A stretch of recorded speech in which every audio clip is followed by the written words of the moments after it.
성전이 기도 안 하다가 이사야의 예언 때문에 기도하는 집이 됐을까요? 기도 안 하는 집이었는데 기도하는 집이 갑자기 된 게 아닙니다. 포인트는 만민입니다. 유대인만 기도하는 집이었습니다. 성전은 철저하게 자기들끼리만 기도하는 집이었습니다.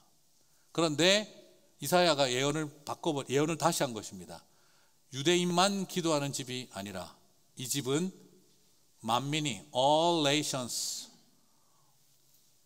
우리에게 all linguistic people groups, 모든 종류의 언어 종족 집단들이 기도하는 곳이 될 것이다 라고 약속하신 것입니다. 이것이 이사야의 예언이었습니다. 그러므로 오늘날 교회가 본질을 회복한다는 것은 바로 기쁨을 회복하는 것이어야 하고, 만민이 all linguistic people groups가 all nations가 하나님 앞에 기도할 수 있게 만들어주는 곳, 그게 바로 교회의 본질의 회복인 것입니다. 예수님은 성전 청결 사건을 하시면서 오늘 이 사건이 그럼 왜 중요하냐? 예수님이 성전 청결을 할 때 오늘 이 이사야서 56장을 인용하시기 때문입니다. 마태복음 21장 13절을 보시면은요, 예수님이 말씀하십니다. 같이 읽겠습니다.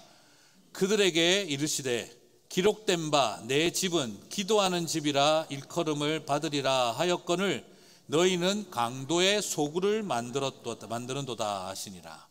여기서는 보면 만민이 빠져 있는데 원복음이라 할 수 있는 마가복음에서는 만민이 들어가 있습니다. 누가복음도 마찬가지겠고요. 여기서 기도하는 집이라고 되어 있는데, 예수님은 만민이 기도하는 집이라고 하면서 이사야서 56장을 인용을 하셨어요. 자, 여러분, 그리고 난 다음에 예수님이 내 집은 만민이 기도하는 집이라고 성전 청결 사건을 일으켰는데, 여러분, 이사야가 오늘 이 예언을 할 때 두 집단을 이제 거명을 했었죠. 유대인이 아니라 누구였습니까? 첫 번째는 성적인 장애를 가진 사람들, 그 다음에 두 번째는 이방인들이었어요. 오늘 예수님은 그러면 누구를 데리고 들어갔을까요? 이 말씀을 하시는 자리에 예수님도 두 집단을 데리고 들어갑니다. 예수님도 두 집단을 데리고 들어가는데, 첫 번째가 장애인, 두 번째가 어린아이들과 다음 세대들입니다. 자, 마태복음 21장 14절 15절을 같이 읽으시겠습니다. 맹인과 저는 자들이 성전에서 예수께 나오매 고쳐주시니 대제사장들과 서기관들이 예수께서 하시는 이상한 일과 또 성전에서 소리질러 호산나 다윗의 자손이여 하는 어린이들을 보고 노하여. 예수님이 지금 하고 있는 일을 제사장들 어떻게 봤다고요? 이상한 짓을 하고 있다라고 생각을 한 거죠. 여러분, 그게 뭡니까? 성전 안에 장애인들 데리고 들어오면 됩니까? 안 됩니까? 안 되잖아요. 어린아이들도 제한된 출입 장소만 들어오지 함부로 들어오면 안 되는 데가 많거든요. 유대인들은 근본적으로 어린아이들도 더럽게 봤어요. 왜냐하면 유대인들은 여성이 죄의 출발점이기 때문에 특별히 여성의 피는 아주 불결하다고 생각을 했어요. 그래서 여성들이 한 달에 한 번씩 맨스를 하고 나면 성전 출입이 금지당했어요. 불결하고 더럽다요. 그러니까 어린아이들이 엄마의 피를 뒤집어 쓰고 태어나니까 나이가 들수록 깨끗해진다 생각하고 어릴수록 불결하고 더럽다고 생각을 했어요. 그러니까 어린아이들이 성전에 들어오는 것도 쉽게 허용하지가 않았어요. 그런데 예수님이 지금 이 어린아이들을 데리고 들어오신 거예요. 거기다가 장애인까지 데리고 들어온 거예요. 예수님이 지금 해서는 안 될 행동을 한 것이 아니라 정확하게 표현하면 이사야의 예언을 성취하고 계신 것입니다. 지금 예수님은 이 행동은 아주 해서는 안 될 생뚱맞은 행동을 하고 있는 게 아니라 사실은 이사야 56장 6절에서 7절을 성취하고 계신 거였어요. 그런데 제사장들은 어떻게 생각하고 있습니까? 오로지 유대인들을 위한 유대인들의 성전만 생각하고 있었기 때문에 장애인들이나 어린아이들이 들어오는 것을 충격적으로 받아들인 거죠. 만약 이방인을 데리고 들어갔으면 심각했을 겁니다. 근데 이게 별일 아닌 것처럼 여러분 보이시지만 누가복음을 보면 이 사건 다음에 바리새인과 서기관들이 모여 예수를 죽이기로 결의합니다. 장애인과 어린아이들을 데리고 들어오는 이 행동은 그 당시 유대 종교에서 예수님은 목숨을 걸어야 하는 일이었습니다. 우리의 종교와 이스라엘을 파괴한다고 생각을 했기 때문이죠. 목숨을 걸어야 했던 일이었습니다. 그런데 예수님은 이곳에 들어와서 이사야의 예언을 인용하며 그러면서 예수님이 그 예언이 이루어짐을 컨펌을 하고 있는 겁니다. 컨펌을 해버리신 거예요. 당신은 이 일로 인해 목숨을 걸었던 거죠. 여러분 참 아이러니하지 않습니까? 율법의 관점에서 보면 예수님은 지금 성전을 더럽히고 있는 거예요. 복음의 관점에서는 이걸 뭐라고 합니까? 예수님의 성전 청결 사건인 거예요. 너무나 정반대의 결과를 향해 가고 있습니다. 율법의 관점에서 보면 이상한 짓이고 성전을 더럽히는 행동인데, 복음의 관점에서는 성전을 회복하고 깨끗게 하고 청결하게 하는 사건이었던 겁니다. 사랑하는 성도 여러분, 율법이 아니라 복음의 길을 가시게 되기를 바랍니다. 하나님의 이름으로, 하나님의 말씀으로, 율법으로 배제와 혐오와 차별이 정당화된 세상 가운데 복음의 이름으로 나아가서 그들을 이 성전에 함께 있게 하라 선언했던 예수님, 그 일 이후에 예수님은 십자가에서 죽게 되는 이야기가 시작된 것입니다. 자, 오늘날 교회를 청결하게 하고 회복하는 일은 바로 뭐냐? 정관을 얼마나 잘 만드느냐, 교회의 제도와 그리고 방법을 얼마나 잘 구성하느냐, 그리고 얼마나 개혁하고 견제장치를 만들고 어떻게 하면 더 감사를 하고 어떻게 하면 평가회를 잘하고 이런 여러 가지 것들이 있지만 그것이 결국 교회를 건강하고 완전하게 만들어가는 일이 아닙니다. 아니, 그걸 제가 배제하고 하지 말자는 말이 아니라 너무나 소중하고 그거에 기본적으로 잘 되어 있어야 합니다. 그러나 그것 때문에 건강한 교회가 되는 것은 아닙니다. 본질을 회복한다는 건 바로 철저하게 얼마나 내가 이 아픔의 자리에 소외된 사람들을, 그들과 고통 속에 있는 사람들이 이곳에서 그들을 기쁘게 할 수 있을까, 그들이 마음껏 기도할 수 있게 할 수 있을까, 그것이 회복되어져야 교회가 본질을 회복하는 것입니다. 이건 아멘 하셔야 됩니다. 그것이 우리가 교회다워지는 길입니다. 그러므로 여러분, 장애인 부서를 보실 때마다 우리가 도와주고 있다 생각하지 마세요. 그들이 우리를 도와주고 있는 겁니다. 교회답게, 성도답게 살도록. 교육부서를 바라보면서 우리가 뭘 도와줘야 되나 생각하는 것이 아니라 그들이 우리를 도와주고 있는 겁니다. 우리를 교회답게, 성도답게 살게 만들어주고 있는 것입니다. 그러므로 이곳에서 우리가 끊임없이 바라봐야 하는 건 어떻게 하면 다음 세대를 잘 품어내고 어떻게 하면 소외되고 아팠던 사람들을 가슴에 품어내느냐에 따라 교회가 본질을 회복하는구나, 그분들을 잘 섬기고 그들의 친구가 되어줄 때 교회가 이방인들을 향해 가는 브릿지가 생기는 거구나, 그걸 알게 되셨으면 좋겠습니다. 우리 교회는 목사님이 장애인 사역에 관심이 많고 다음 세대에 관심이 많다, 그게 목사의 목회 철학 때문에 나온 게 아니라 그게 바로 오늘 우리가 봤던 이사야가 예언하고 예수님이 컨펌 주신 회복된 교회의 모습이기 때문에 우리가 그 일에 열정을 갖는 것입니다. 저와 여러분이 바로 그 마음을 가지고 장애인들의 친구가 되어주고 다음 세대들의 친구가 되어줄 때 우리는 민족과 열방의 친구로 역할을 할 수 있는 줄 믿습니다. 만민을 향한 환대의 집.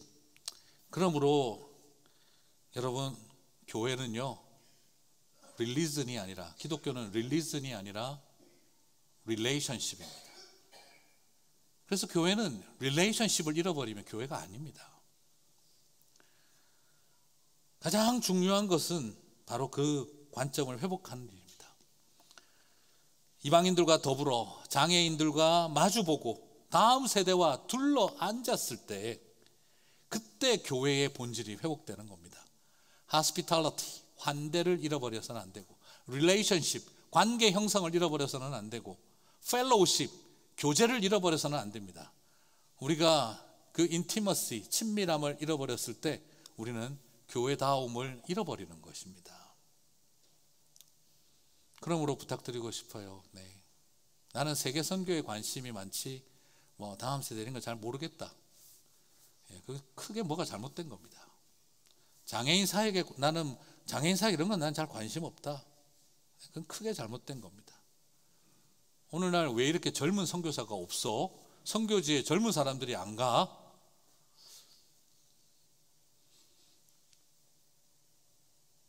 젊은 사람들 다음 부서에 얼마나 관심을 가지셨습니까? 저는 그 질문을 드리고 싶은 겁니다.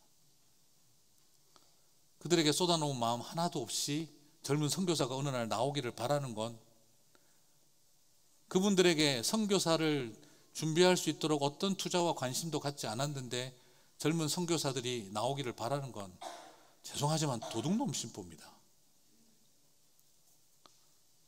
금쪽 같은 내 새끼 하나님 앞에 절대 못 내놓는데 우리 교회 좋은 신학생 전도사들이 나오기를 바라는 거 꿈 깨야 됩니다. 더 소중한 것들을 내어놓을 때, 그들에게 관심을 가질 때 준비가 되는 것입니다. 이것이 오늘날 우리가 가져야 할 굉장히 소중한 도전입니다. 저는 그 마음을 좀 어렵고 힘들지만 그 이야기 좀 나누고 싶습니다.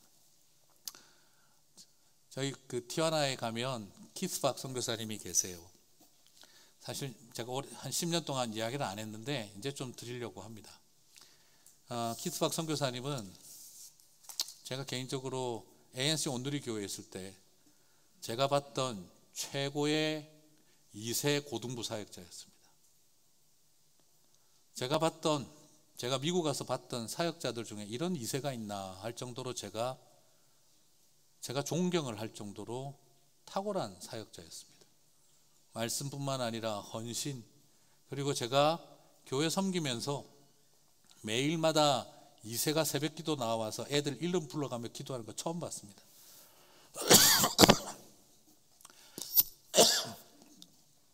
정말 헌신적으로 기도하고 헌신적으로 섬기던 최고의 사역자였습니다. 그런데 심각한 당뇨 합병으로 인해서 이야기하자면 긴 죽음의 사선을 몇 번을 넘는 일을 겪고 난 다음 많은 장애를 안게 됐습니다. 제가 볼 때는 옛날 잘하던 모습 50%도 안 나옵니다. 그런데 하나님 부르심을 받고 선교사가 되겠다고 할 때 아무도 파송해 주지 않았습니다. 그런 장애인 파송하기가 쉽지 않습니다. 우리 교회 출석하고 커피 브레이크 같이 하면서 너무 제가 그 친구를 아니까 그래서 우리 교회에 어렵게 꺼내놓고 우리 교회가 키스 선교사를 파송을 하게 됐습니다. 저는 그때 우리 교회 리더십들과 장로님들 정말 제가 감사했었습니다. 사실 장애인을 선교사로 파송하는 거 우리 교회 아마 거의 처음이었을 겁니다. 그렇지만 우리가 그때 한 번도 그걸 강조하지 않았습니다. 혹시라도 우리 자랑될까 봐. 그 다음 또 우리 키스 선교사님 마치 온정주의적 혜택을 받은 사람처럼 마음에 상처 생길까 봐 우리가 그냥 아무 말하지 않고 그냥 똑같이 선교사로 파송하듯이 했습니다. 그래서 같이 사역을 해보면 아쉽고 부족한 것들이 많습니다. 그런데 제가 아는 최고의 고등부 사역자였습니다. 그래서 싫은 소리는 제가 다 합니다. 요즘 저 만나기 싫어할 거예요 아마. 하도 싫은 소리 많이 해가지고 제가. 하지만 저는 그 마음을 압니다. 여러분 또 가셔서 또 보실 때 또 혹시라도 보시면 이러지 마세요. 절대 그러지 마세요. 대상이 아니고요. 우리를 교회답게 만들어주는 고마운 분들이라고 생각하시면 됩니다. 장애인 부서 가서 하지 마세요. 절대 하지 마세요. 그 친구들의 그 아름다운 모습을 보며 우리가 고마워하고 부끄러워하면 오히려 더 좋은 것입니다. 그래서 교육부에 앉아서 예배드려 기도하고 장애인 부서에 가서 기도해보고 그분들을 바라보면서 기도하는 일을 우리가 할 때, 그분들의 친구가 되어줄 때, 그때 만민의 친구가 될 수 있습니다. 그 경험 못하면요, 멕시코 가서도, 아프리카 가서도 이러고 다닐 겁니다.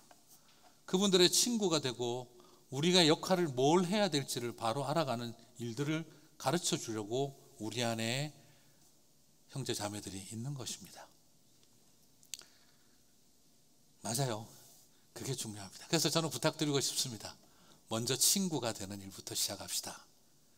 우리 안에 있는 장애인과 다음 세대들을 향해 친구부터 되십시다.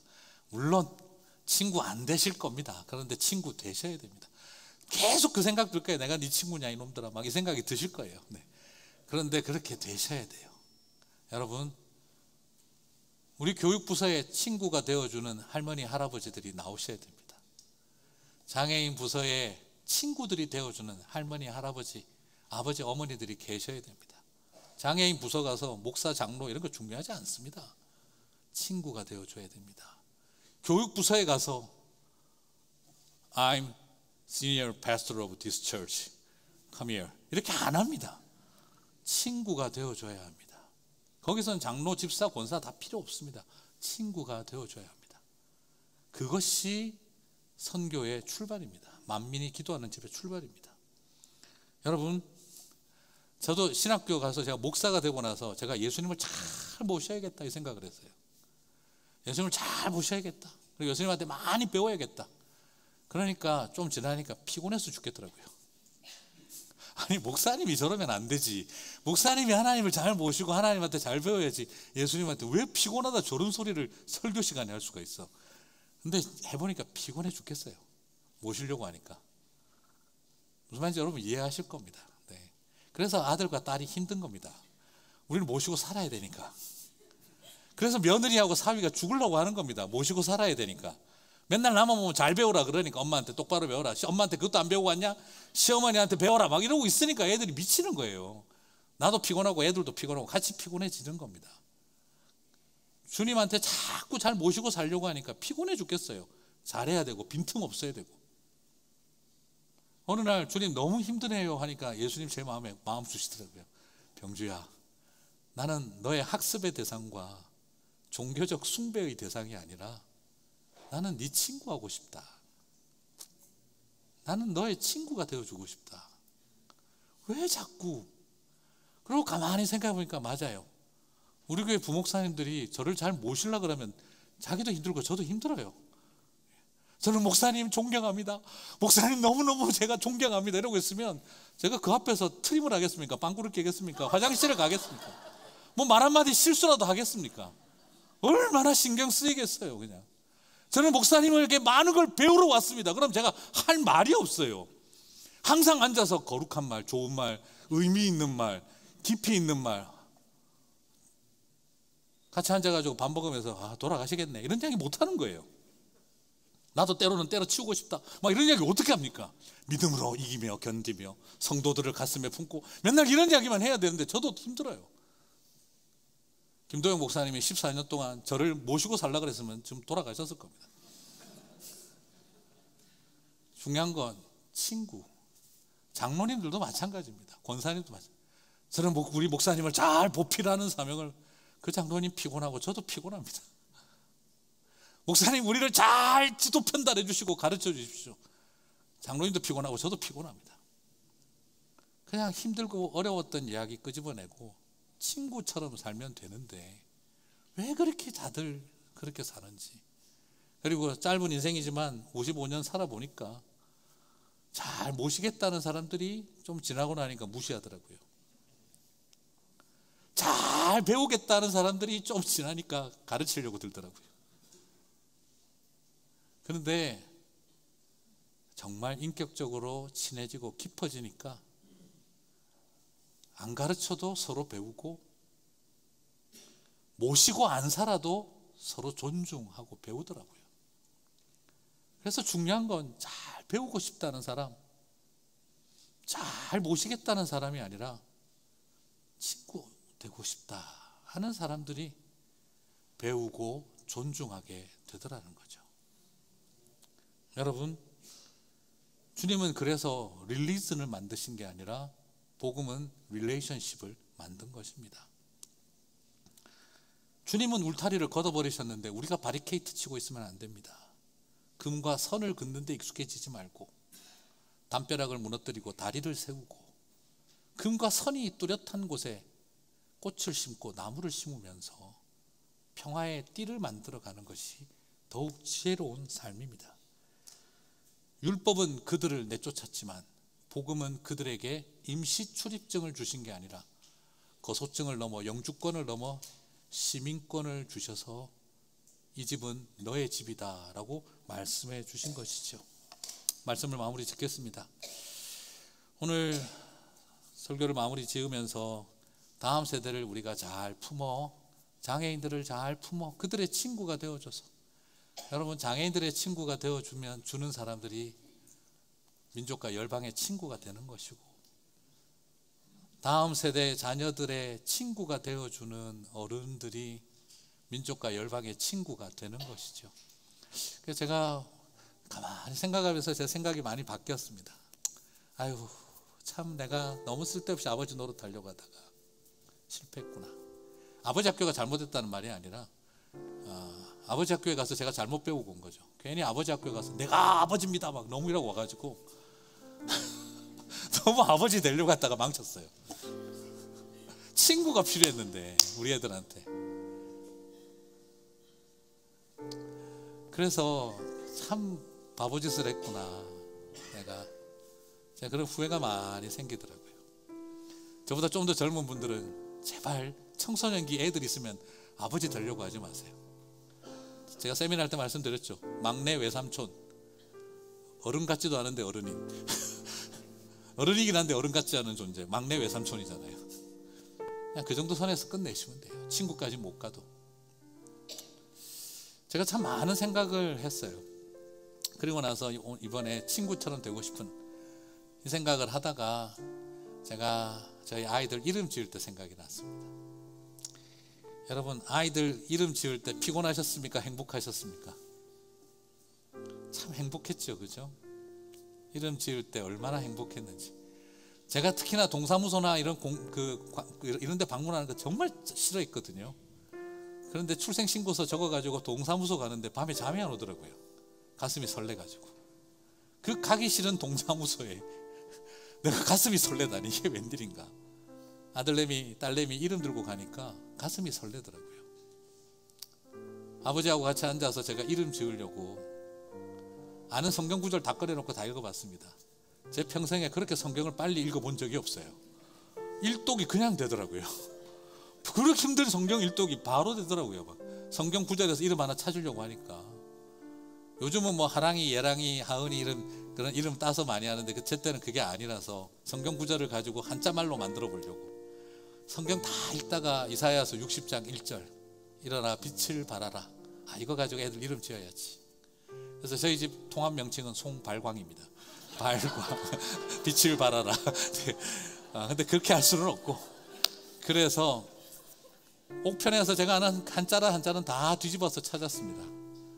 그래서 드러낼 정자에 빛날 빈, 빼어날 준자에 빛날 엽, 빛날 영. 그래서 정빈이, 준엽이, 준영이 이름 지어주면서 너무너무 행복했습니다.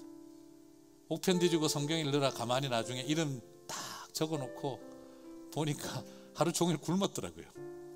세상에 살아가면서 밥 안 먹고도 그렇게 배부른 건 그때가 처음이었던 것 같아요. 그리고 나서 저 그때 알았습니다.